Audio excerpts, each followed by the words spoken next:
हरे कृष्णा।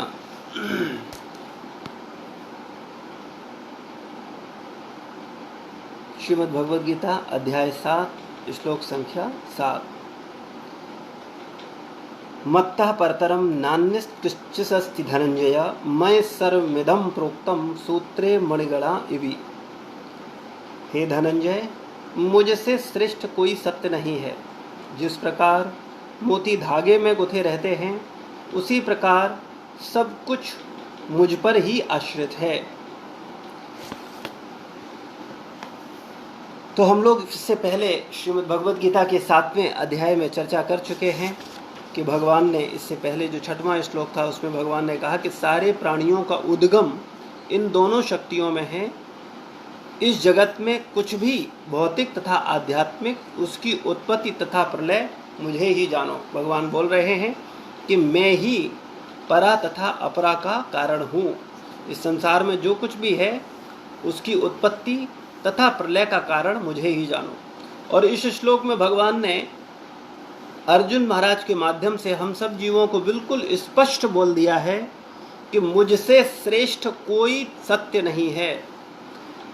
कई बार हम सत्य को जानना चाहते हैं कि वास्तव परम सत्य क्या है, तो वास्तव में परम सत्य हैं भगवान श्री कृष्ण।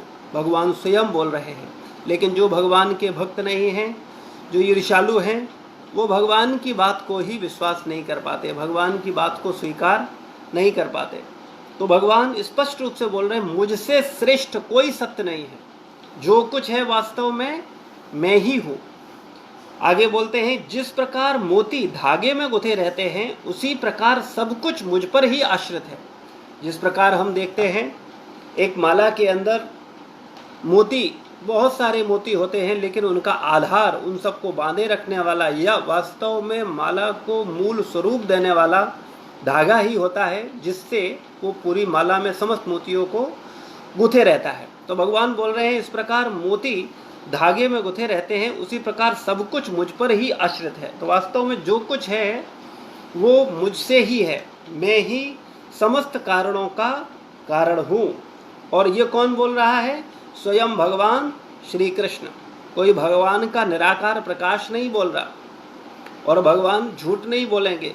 भगवान पर अगर विश्वास है और हम जानते हैं कि भगवान सत्य बोल रहे हैं, तो भगवान स्पष्ट बोल रहे हैं कि मुझसे श्रेष्ठ कोई सत्य नहीं है।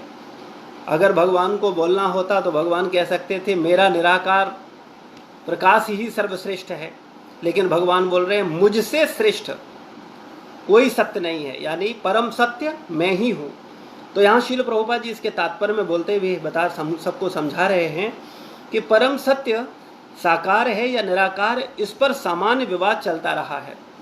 आध्यात्मिक जीवन को अपनाने वाले दो दल हैं। पहला दल भगवान के निराकार स्वरूप को मानता है और इनकी संख्या पूरे विश्व में बहुत अधिक है। और दूसरा दल जो भगवान के सगुण साकार स्वरूप को मानता है कि भगवान हमारे और आपके जैसे ही हैं और भगवान हमेशा से हैं और हमेशा रहेंगे। सगुण साकार स्वरूप में मानने वाले लोगों की संख्या पूरे विश्व में बहुत कम है, जबकि भगवान के निराकार स्वरूप को मानने वाले अनगणित हैं।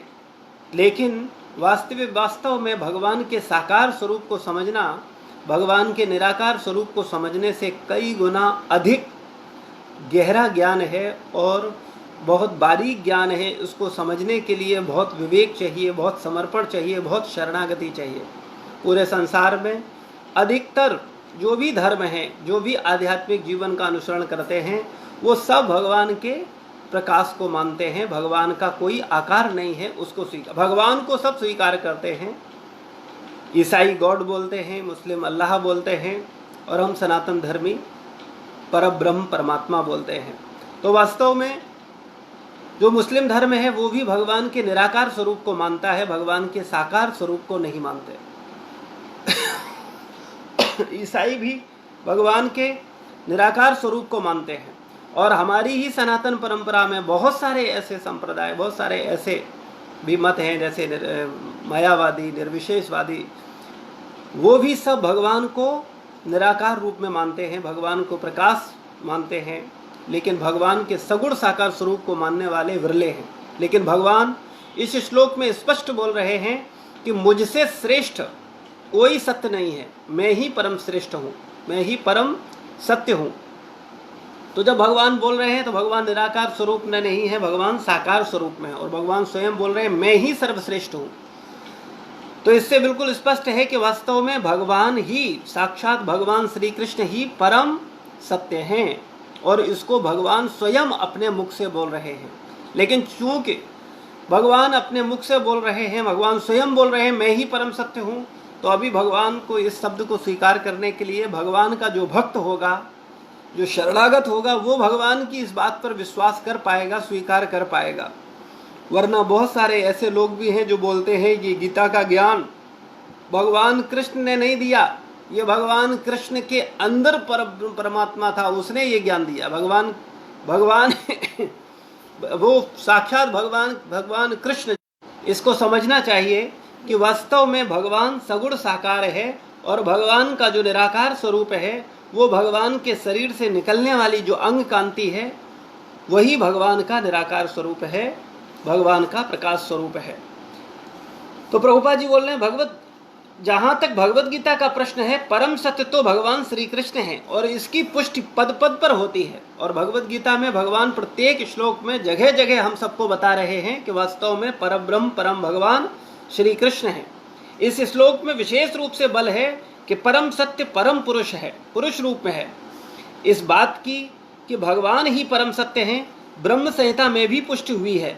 ईश्वर परमः कृष्ण सच्चिदानंद विग्रह, परम सत्य श्री भगवान कृष्ण ही हैं, जो आदि पुरुष हैं, समस्त आनंद के आगार गोविंद हैं, और वे सच्चिदानंद स्वरूप हैं। ये सब प्रमाण निर्विवाद रूप से प्रमाणित करते हैं कि परम सत्य परम पुरुष है, जो समस्त कारणों का कारण है। फिर भी निर्विशेषवादी श्वेताश्वर उपनिषद में 3:10 उपलब्ध वैदिक मंत्र के आधार पर तर्क करते हैं कि भौतिक जगत में ब्रह्मांड के आदि जीव ब्रह्मा को देवताओं, मनुष्यों तथा निम्न प्राणियों में सर्वश्रेष्ठ माना जाता है, किंतु ब्रह्मा के परे एक इंद्रियातीत ब्रह्म है जिसका कोई भौतिक स्वरूप नहीं है, जिसका कोई भौतिक स्वरूप नहीं होता, और जो समस्त भौतिक कलमश से रहित होता है।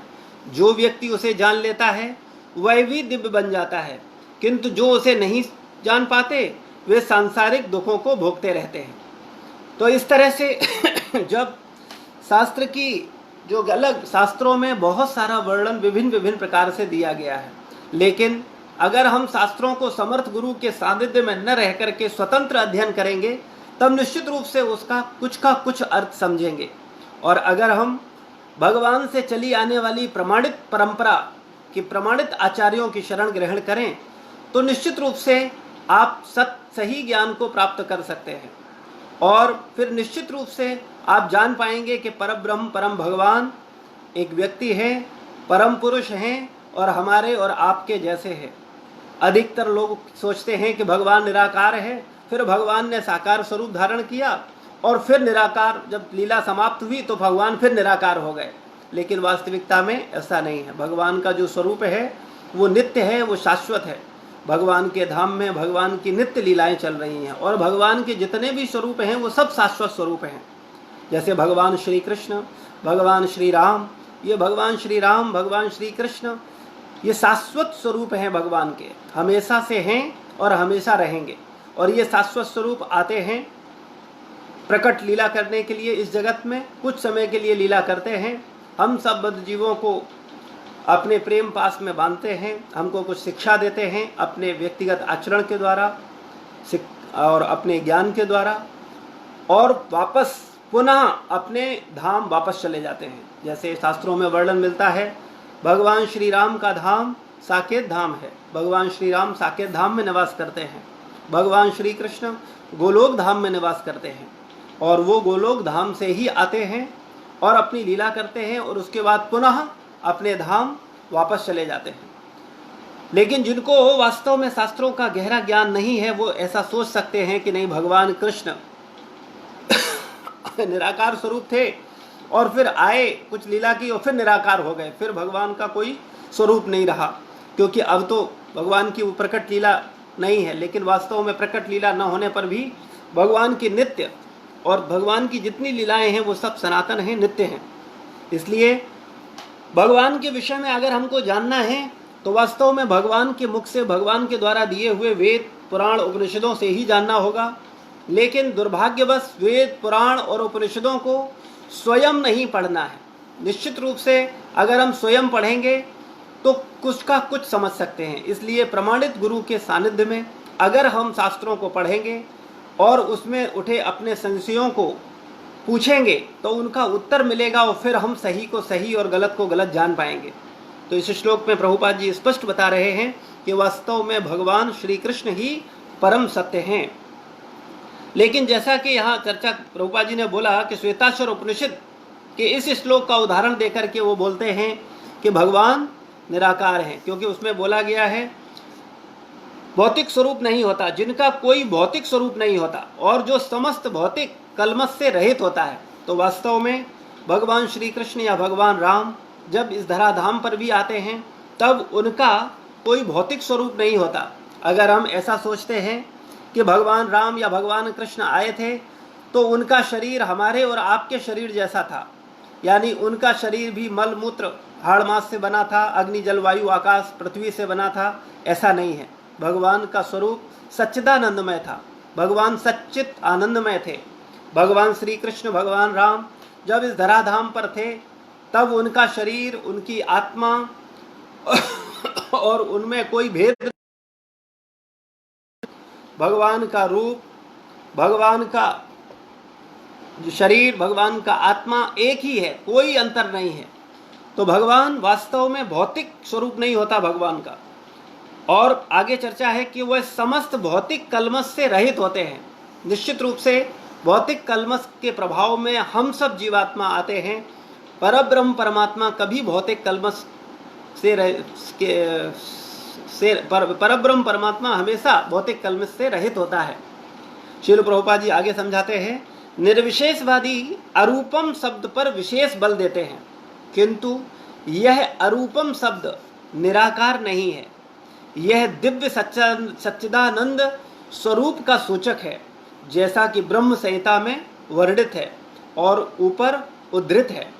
तो यहाँ पर निर्विशेषवादी श्लोक में विशेष रूप से अरूपम शब्द पर जोर देते हैं। अरूपम मतलब भगवान का कोई रूप नहीं है, लेकिन वास्तविकता में ऐसा नहीं है।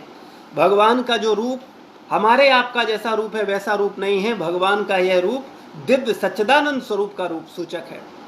और ब्रह्म संहिता में स्पष्ट बताया गया, ईश्वर परमः कृष्ण, परम ईश्वर कौन है? कृष्ण है। और सच्चित्र व्यक्ति को देख करके तुरंत स्नान करना चाहिए, वो अपवित्र कर देता है। यह दिव्य सच्चिदानंद स्वरूप का सूचक है, जैसा कि ब्रह्म संहिता में वर्णित है और ऊपर उद्धृत है। श्वेताश्वर उपनिषद के अन्य श्लोक से भी इसकी पुष्टि होती है। मैं उन भगवान को जानता हूँ जो अंधकार की समस्त भौतिक अनुभूतियों से परे हैं। उनको जानने वाला भी जन्म तथा मृत्यु के बंधन का उल्लंघन कर सकता है। केवल भगवान को जानने वाला तत्व से, वास्तविकता में भगवान को जानने वाला व्यक्ति जन्म मृत्यु जरा व्याधि से मुक्त हो जाता है।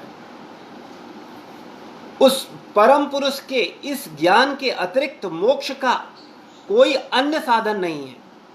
उस परम पुरुष के इस ज्ञान के अतिरिक्त मोक्ष का अन्य कोई साधन नहीं है। अगर हम वास्तव में मोक्ष प्राप्त करना चाहते हैं, भगवत धाम जाना चाहते हैं, इस सांसारिक कलमश से, जन्म मृत्यु जरा व्याधि से मुक्त होना चाहते हैं, तो उसका एकमात्र साधन है हम परम भगवान को जानें।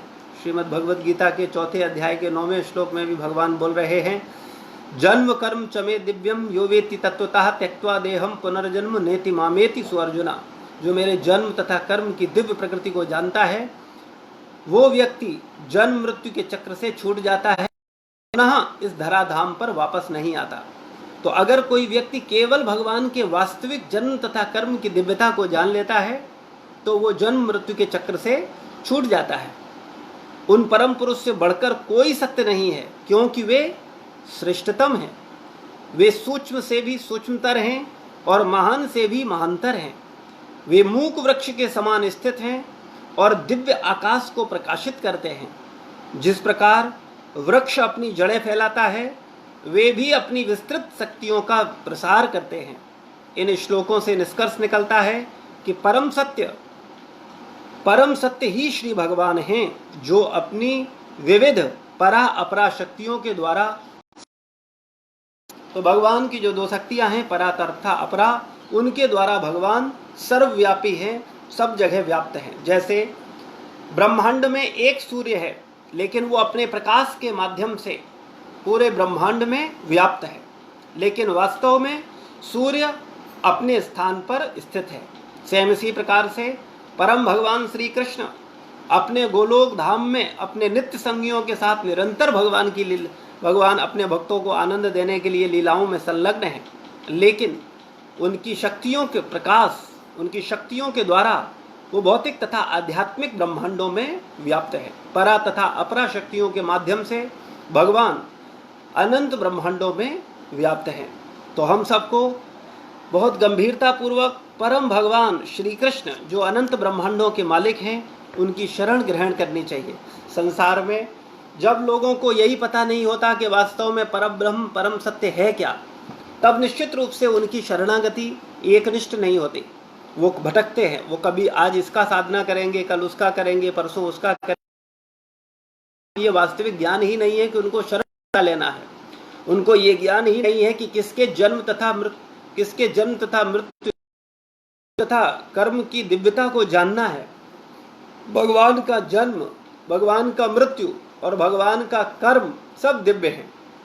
हम सब देखते हैं भगवान की समस्त लीलाएं दिव्य हैं, और उनको तत्व से, उनकी वास्तविकता से, उनको गहराई से जानने वाला व्यक्ति भी जन्म तथा मृत्यु के चक्र से उनको पुकारता अध्ययन करना चाहिए, उस पर मनन करना चाहिए और अपने मनुष्य जीवन को सफल करना चाहिए। क्योंकि मनुष्य जीवन हमको मिला ही इसलिए है, पुनः इस धराधाम पर वापस न आए, पुनः फिर से जन्म मृत्यु जरा व्याधि के चक्र में न फंसे। मनुष्य जन्म मिला है मोक्ष प्राप्त करने के लिए, भगवान का प्रेम प्राप्त करने के लिए, भगवत धाम वापस जाने के लिए, अपने वास्तविक घर में। तो हम देख सकते हैं कि इन दो चीजों में ही हमारा रुचि नहीं है। एक भगवान के पवित्र नाम को लेने में, यानी भगवान के नाम की शरण लेने में, और दूसरा भगवान के शुद्ध भक्तों का शरण लेने में, भगवान के वरिष्ठ भक्तों का, गुरुजनों का शरण लेने में। इन दो चीजों में ही हमारा रुचि नहीं है, और ये दो ही साधन एकमात्र हैं भगवत धाम वापस ले जाने वाले। इसलिए अगर हम गंभीरता पूर्वक कहीं भी मन में हमारे ये भाव है कि हमें वास्तव में भगवान का शरण ग्रहण करना है, भगवत धाम जाना है या अपने मन को शुद्ध करना है, तो हमें बहुत गंभीरता पूर्वक अपराध रहित होकर के भगवान के पवित्र नाम और भगवान के पवित्र भक्तों का संग लेना होगा। तभी हम वास्तव में भगवत धाम जा पाएंगे। और जो व्यक्ति साधना पथ पर भगवान का नाम और भगवान के भक्तों का सही तरीके से संग कर लेता है, वो जीते जी मुक्त हो जाता है, वो जीते जी भगवान के प्रेम को प्राप्त कर लेता है और भगवत धाम जाने का अधिकारी हो जाता है। शील प्रभुपाद की जय, समस्त भक्त वृंद की जय, निताय गौर प्रेमानंदे, हरि हरि बोल।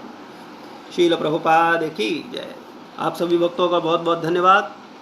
आप सब बहुत गंभीरता पूर्वक श्रवण कर रहे हैं।